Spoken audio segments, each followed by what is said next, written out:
I took my Shahada when I was about 7 years old. So my father, he told me and my brother about Islam. He told us about God. He told us about the jinn, Dajjal, the signs of the end of the world. And I was captivated from a very young age. Originally, I was Christian. I believe we was the last of the original Christians left. We never used to eat pork. We didn't believe Jesus was God at all. These were things that we had never heard about. So I finally met my dad after many years of him being in prison, and he told me about Islam. And I just used to think, well, this is what I believe. I believe there's only one God. I believe in Moses. I believe in Jesus. So I was thinking, we both believe the same thing. So I had no problem in taking my Shahada. And so I took my Shahada at 7 years old. But as most people, we don't really take it seriously until a certain point in our life. Now, I didn't live with my dad. I didn't see him often. I lived with my mum, who was Christian. I didn't have anybody to teach me about Islam. All I knew was from the YouTube videos. Me, my brother and my cousin, we all used to watch these videos talking about the signs of the end of days. And I grew up learning about this. This was the one part of Islam that I knew very, very well. I didn't know how to pray. I didn't read Quran, but I definitely knew the signs of the end of days. I believed Islam was the truth, but I didn't apply it to my life. I got caught up in the dunya, doing what everyone else was doing, following the crowd. So I was at university, and you can imagine, none of my friends were Muslim. None of my friends were religious. I was all by myself. And one day, this was in 2019, I had a dream of the sun rising from the west. That dream is what brought me back to Islam. From that day, I have not had a single doubt about my religion. Now, since that dream, I thought, okay, since the end of the world is coming, I need to warn everyone. So that's why I made my TikTok. I made videos about the signs of the Day of Judgment, and I did not expect them to get as big as they did. And then I became what people saw as a person of knowledge regarding the signs of the end of days. People would come to me and they would ask me many questions on it. And one of the questions that I was asked a lot was, do you think the Imam Mahdi is alive? And I always used to say, he's alive right now, but perhaps he doesn't know that he's Imam Mahdi. And I had no idea where this guy was at the time. I had no idea who he was, or where he lived, or anything like that. But I had a feeling that he was there. And I was right. So when I came across Muhammad Qasim and his videos,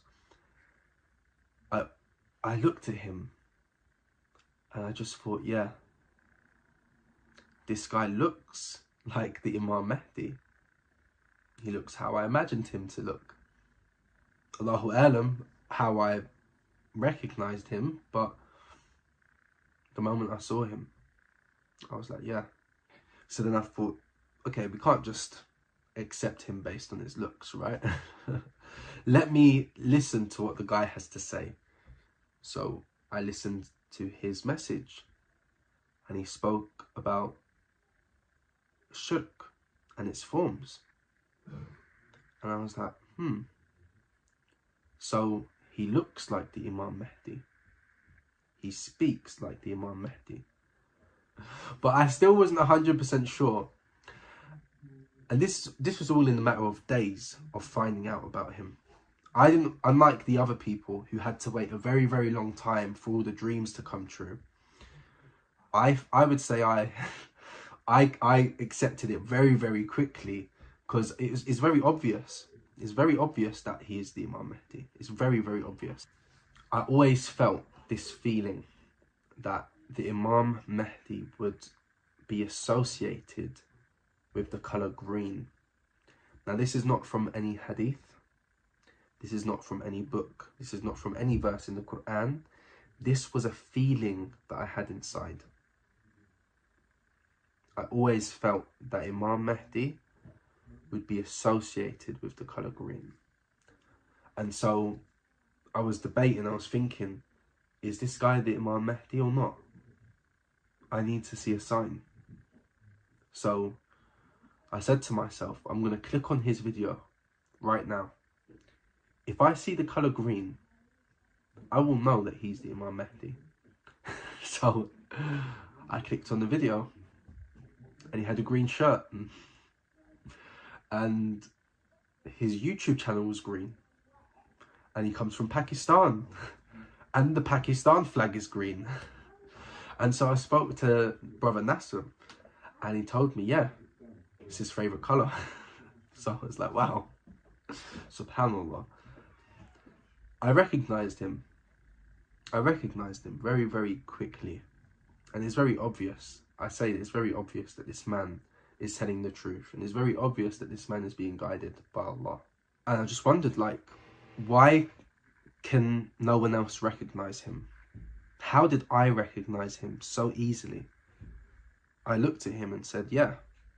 And I thought to myself, why? Still to this day, Allah knows. Allah knows why. But perhaps maybe the souls in the pre-existence, maybe they knew each other. Maybe that's why we all recognise each other, you know. The brotherhood that we all have, me and the helpers, Salat, Nizam, brother Nasser, it's very strong. And we're all from different parts of the world. We've never even met each other. So I think definitely we all knew each other in the pre-existence. We had to. We had to. Originally found out about Muhammad Qasim when I saw the Mufti Menk video. I saw somebody said, you know, about the AI video, and I was like, what, are you serious? Did someone really do this? And I was really thinking, yeah, okay. Although that video might be fake, what if what is being said is actually true? There was this one voice at the back of my head that told me he might be the real one. And it was at that moment where Mufti Menk said, "This is laughable." When he said that, I just thought, perhaps he might be making a mistake on this. So I went and I did my research. And the more and more that I searched, the more and more I was convinced. And I noticed that Muhammad Qasim himself never claimed to be Imam Mahdi. He himself said he will never make that claim. Then I realised, yeah, this is him. This is the one.